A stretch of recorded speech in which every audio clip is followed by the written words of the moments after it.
जय श्री कृष्ण। आप सभी को Shrimad Bhagavad Gita the mind Guru series प्रश्न 33 में मैं विधि चिंतक आप सभी का स्वागत करती हूँ।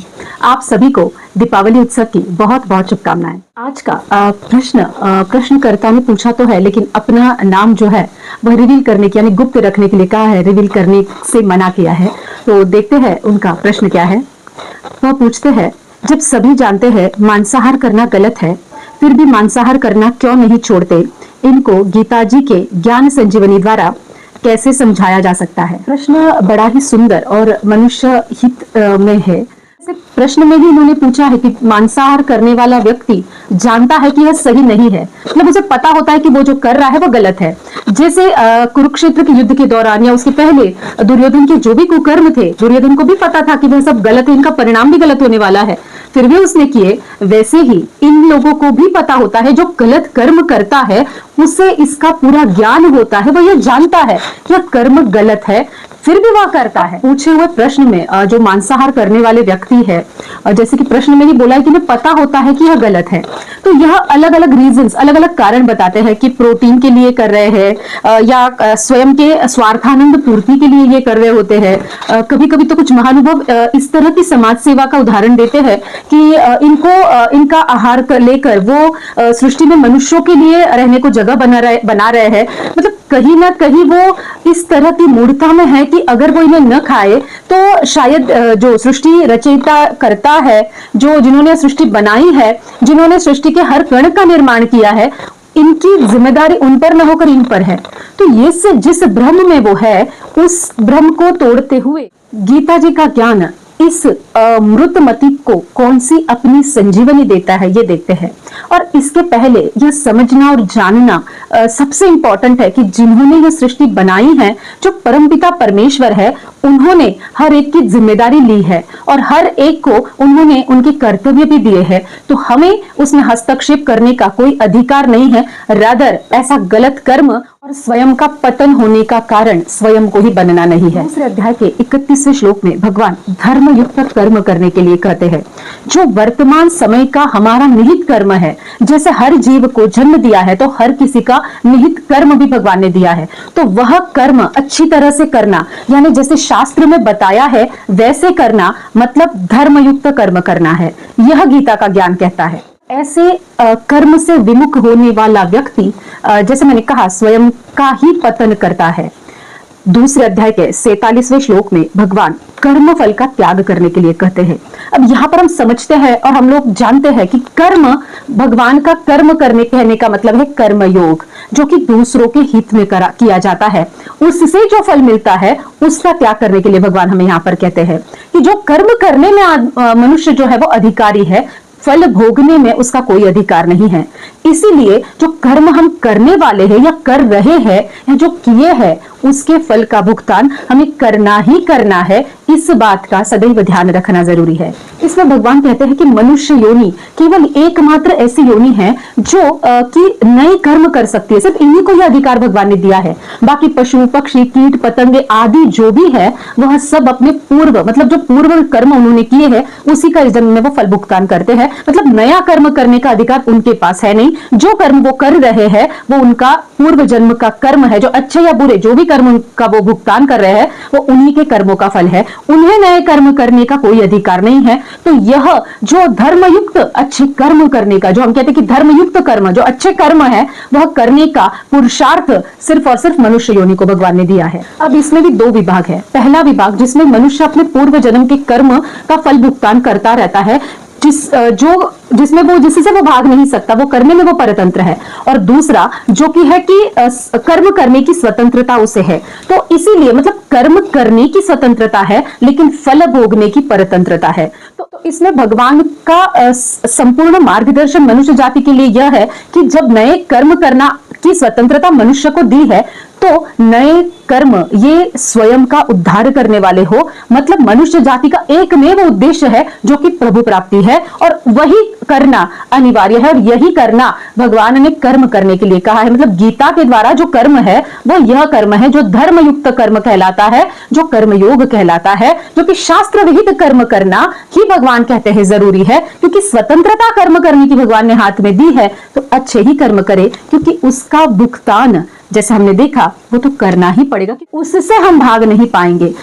फल भोगने में मनुष्य की परतंत्रता है और रहेगी, इसलिए कर्म करना जो स्वतंत्रता है उसका सही और उचित जो कहते हैं हम उपयोग कर कर स्वयं का कल्याण करे, उद्धार करे और प्रभु प्राप्ति करे। इसलिए तीसरे अध्याय के 8वें श्लोक में भगवान अर्जुन को निर्देशित करते हैं, मतलब अर्जुन के द्वारा संपूर्ण मनुष्य जाति के लिए यह ज्ञान देते हैं कि तू शास्त्र विधि से निहित कर्म कर। अब जैसे शास्त्र विहित निहित कर्म मतलब क्या? उपवास, दान, धर्म, व्रत आदि, यह जो सारे है वो शास्त्र विहित कर्म है। और निषिद्ध कर्म का त्याग करने के लिए कहते हैं, जिसमें झूठ बोलना, दंभ करना, चोरी करना या सबसे इंपॉर्टेंट हिंसा करना, यह सारे गीता के अनुसार निषिद्ध कर्म है। अब दो विभाग हो गए करने वाले अच्छे कर्म और निषिद्ध कर्म, मतलब सिद्ध कर्म और निषिद्ध कर्म। जो हमें करना है और नहीं करना है यह भगवान ने बहुत अच्छे से समझाया है। इसमें भी भगवान बड़े दयालु है, जो भगवान कहते हैं कि अगर अच्छे कर्म मतलब शास्त्र विधि से जो निहित कर्म अगर ना कर पाओ तो कोई बात नहीं, लेकिन निषिद्ध कर्मों का त्याग करना जरूरी है, अनिवार्य है। और इसमें भगवान बहुत अच्छे से समझाते हैं लॉजिकली कि जैसे जैसे हम निषिद्ध कर्मों का त्याग करते हैं वैसे वैसे हमारे शास्त्र विहित कर्म करने के लिए हम उद्युक्त होते हैं। मतलब जैसे ही हम गलत कर्म, क्योंकि इंसान तो कर्म करने वाला है, तो वो निषिद्ध कर्म छोड़ता है तो कर्म कौन सा करेगा? तो वो अच्छा कर्म करेगा, जो कि गीता में भगवान मनुष्य जाति से चाहते हैं। अब तीसरे अध्याय के 10वें व 11वें श्लोक में प्रजापति ब्रह्मा जी ने जब सृष्टि की रचना की थी तो सृष्टि की रचना इस उद्देश्य से हुई थी कि सब हिल मिलकर रहे। इसका अर्थ यह है कि मतलब एक दूसरे का मार्ग उन्नत करे, मतलब एक दूसरे का मार्ग उन्नत करने के लिए कर्म करे, जैसे कि एक का कर्तव्य दूसरे के अधिकार का रक्षण हो। यह उद्देश्य था प्रजापति ब्रह्मा जी का यह सृष्टि बनाने के पीछे। मतलब ना कि हम हमारे स्वार्थ से जिए बल्कि परमार्थ से जिए, दूसरों के कल्याण के लिए अपना जीवन दे। मतलब अपना कर्तव्य किसी न किसी के अधिकार का रक्षण करने वाला होना चाहिए। कौन सा भी कर्तव्य करे लेकिन उसमें यह ध्यान रखे कि किसी के अधिकार का हनन ना हो या किसी के ऊपर अन्याय ना हो। तो इसी उद्देश्य से प्रजापति ब्रह्मा जी ने सृष्टि की रचना की थी कि एक दूसरे का मार्ग उन्नत करने के लिए यह मनुष्य जन्म, यह सृष्टि बनाई है जिसमें सभी आते हैं, पशु, प्राणी, पक्षी, मनुष्य सभी आते हैं। तो इन सभी को एक दूसरे के मार्ग में मतलब आगे बढ़ने में मदद करनी है, ऐसे ही कर्म करने हैं। इसलिए तीसरे अध्याय के 12वें श्लोक में भगवान कहते हैं जो सामग्री हमें रेडीमेड मिली है, मतलब जो कि जिसको जो सामग्री हमारे जन्म के साथ या जन्म के पूर्व ही हमारे लिए अवेलेबल हो गई है, वह जो सामग्री है जैसे बल, योग्यता, पद, अधिकार, धन, संपत्ति आदि, यहाँ तक कि जन्म और ज्ञान, ये सारी चीजें हमें दूसरों से मिली है।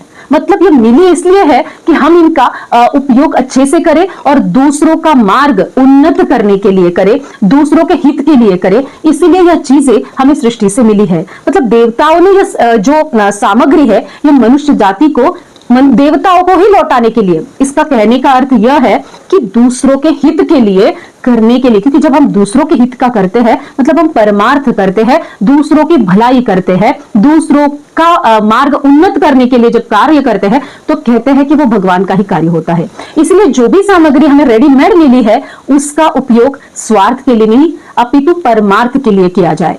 अब मनुष्य जाति तो यह योनि जो है यह ज्ञान वो लेती है, लेकिन पशु, पक्षी, फूल, फल, लता आदि इन्हें इस चीज का ज्ञान नहीं है, फिर भी वह सृष्टि के इस महत्वपूर्ण नियम का पालन करते हुए देखते हैं। वह स्वयं को दे के स्वयं दूसरों के उपयोग में आते हैं, मतलब स्वयं को दूसरों के लिए देकर उनका कल्याण करते हैं। तो मनुष्य को भी इनसे यह चीज लेते वक्त उनके अधिकार का रक्षण करना जरूरी है। मतलब जब वो अपना कर्तव्य कर रहे हैं तो मनुष्य को भी अपना कर्तव्य मतलब जो दया है, जो कि धर्म युक्त कर्म है, वह करने हैं। उनसे वह सेवा लेते वक्त मनुष्य को भी अपने कर्तव्य की सेवा उन्हें देनी है। इसका मतलब उनको नष्ट नहीं करना है। जीने का अधिकार भगवान ने सबको दिया है, तो मनुष्य को कोई अधिकार नहीं कि वह उस जीने के अधिकार को वहां से ले ले। उनकी सेवा भले ही ले लेकिन बदले में अपनी सेवा भी उन्हें दे।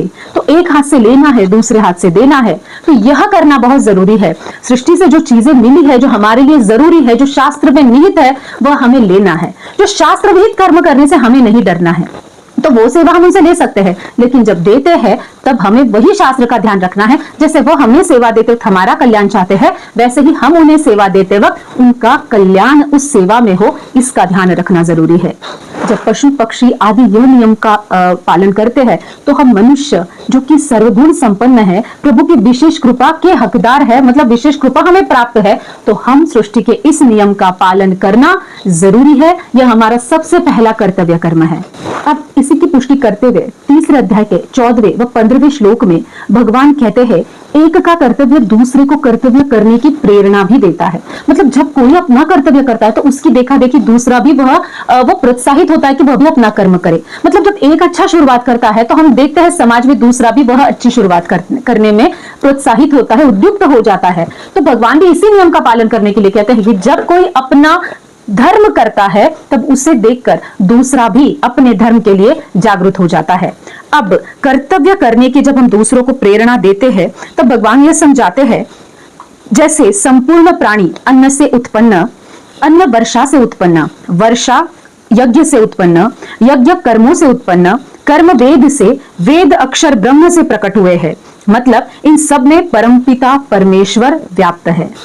अब इसी को थोड़ा समझाते हुए मुझे एक संत की पढ़ी हुई कथा याद आती है। जैसे किसान था, उसके 4 बालक थे। आषाढ़ ऋतु चला जा रहा था लेकिन वर्षा होने का नाम नहीं ले रही थी। लेकिन उन किसान के जो 4 बालक थे, उन्होंने यह सोचा कि भले वर्षा ना हो लेकिन हम तो अपना कर्तव्य कर्म करें, तो उन्होंने खेत में हल चलाना शुरू कर दिया। अब जब उनको हल चलाते हुए देखा तो वहां दूर खड़ा मोर देख रहा था कि ये हल क्यों चला रहे जबकि वर्षा तो हो नहीं रही है, शायद ये अपने कर्तव्य कर्म का पालन कर रहे हैं। तो मोर ने सोचा कि मैं भी अपना कर्तव्य कर्म करूं, तो उसने भी बोलना शुरू किया, नृत्य करना शुरू कर दिया। और जैसे कि मतलब मोर भी अपना कर्तव्य कर्म करने लगा। और उसे देखकर जब मेघ देखने लगे कि मेघ तो गरज नहीं रहे हैं, फिर ये मोर जो है ये क्यों नृत्य कर रहा है, ये क्यों बोल रहा है।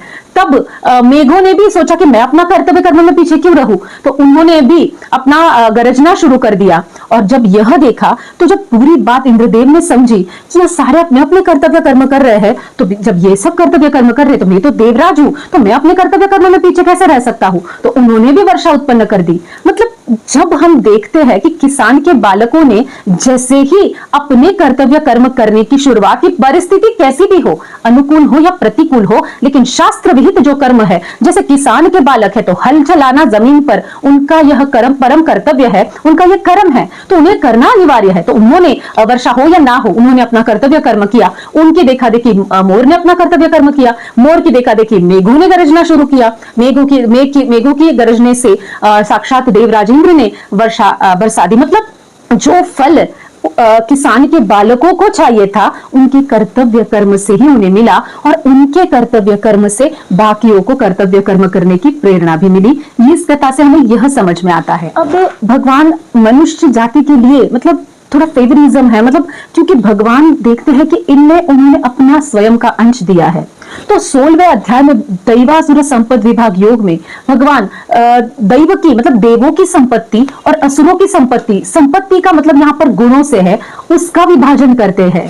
अब इस अध्याय में दोनों संपत्ति का विभागीकरण मतलब दोनों गुणों का विभागीकरण है। लेकिन हमारा पूछा गया जो प्रश्न है उस प्रश्न के लिए 16वें अध्याय का 20वां श्लोक जो है, जिसमें भगवान कहते हैं कि मनुष्य योनि या मैंने मेरे प्राप्ति के लिए दी, मतलब भगवान की प्राप्ति के लिए दी है, लेकिन इससे विमुख होकर मनुष्य असुर योनि में चला गया है, मतलब उसको उन्होंने प्राप्त कर लिया है।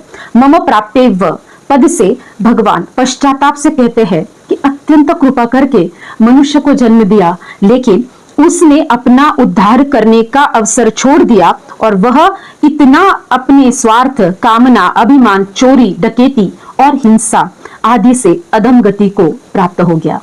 समोहम सर्वभूतेषु यह कहकर अपनी प्राप्ति सभी के लिए है, यह भगवान कहते हैं। जैसे पशु पक्षी आदि को यह ज्ञान नहीं है, लेकिन भगवान यहाँ पर कोई भेद नहीं करते। मतलब जैसे मनुष्य जाति को अधिकार है वैसे सभी को भगवान को पाने का अधिकार है, लेकिन एक विशेष बात जो मनुष्य को दी है वह यह है कि वह स्वयं का उद्धार करने का ज्ञान ले सकता है, उसके अनुसार वो अपना जीवन यापन कर सकता है। यह अवसर भगवान ने दिया है कि उन्हें यह ज्ञान दिया है, उन्हें यह ज्ञान को समझने वाले इंद्रिय दिए हैं, उन पर यह कृपा करी है कि वह यह समझ सके कि प्रभु प्राप्ति कर अपने जीवन का लक्ष्य कैसे साधना है और कैसे अपने गंतव्य तक, मतलब अपना उद्धार करने के लिए प्रभु प्राप्ति के गंतव्य तक कैसे पहुंचना है, ये सारा ज्ञान भगवान ने मनुष्य को दिया है।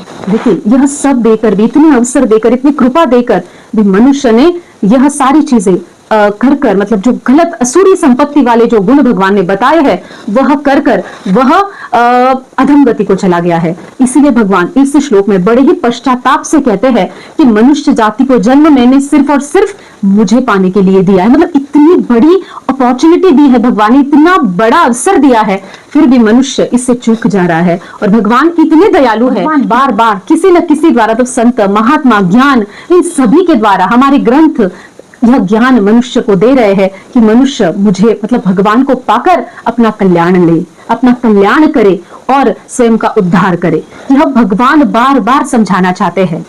अब यह सारे गीता के ज्ञान और उपरोक्त जो विवेचन हमने किया है उससे और पूछे गए प्रश्न के समाधान के हेतु यह कह सकते हैं कि मनुष्य जन्म यह प्रभु प्राप्ति से स्वयं का उद्धार करने के लिए दिया गया है।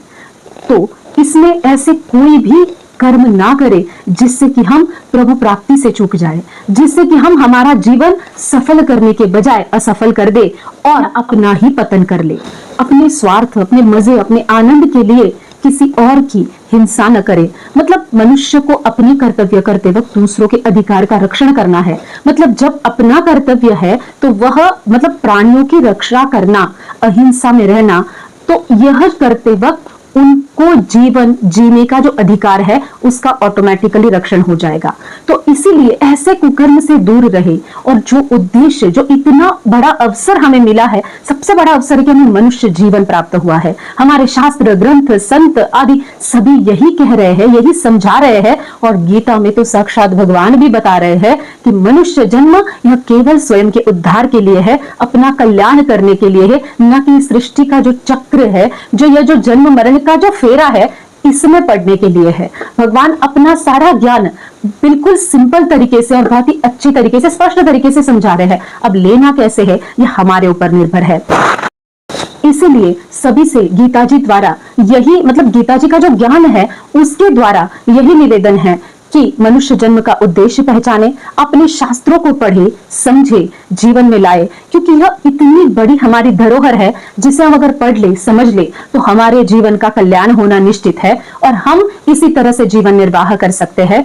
क्योंकि जो चीजें जरूरत ही नहीं है जीवन में, जो कि वो करना या दूसरे किसी से करवाना, यह बहुत बड़ा अधर्म है। और यकीन मानिए इससे पतन होना निश्चित है और यह शास्त्रों में प्रमाणित है। तो जो इतनी तकलीफ देने वाला कर्म है, तो उसे करने में क्या पॉइंट है, उसे करने की जरूरत ही क्या है। इससे अच्छा तो बहुत ही सुंदर सिंपल जीवन जिए। मनुष्य कर्म जो कहे गए हैं शास्त्र में वैसे करे, शास्त्र विहित जीवन जिए और प्रभु की प्राप्ति कर ले। यही गीता का मार्ग है और भगवान की वाणी होने की वजह से हमारे लिए मंत्र के समान पवित्र है और जिसे करना मनुष्यों के लिए अनिवार्य है। तो जिन्होंने भी यह प्रश्न पूछा है उनका समाधान हो गया होगा, ऐसी मैं आशा करती हूँ। धन्यवाद।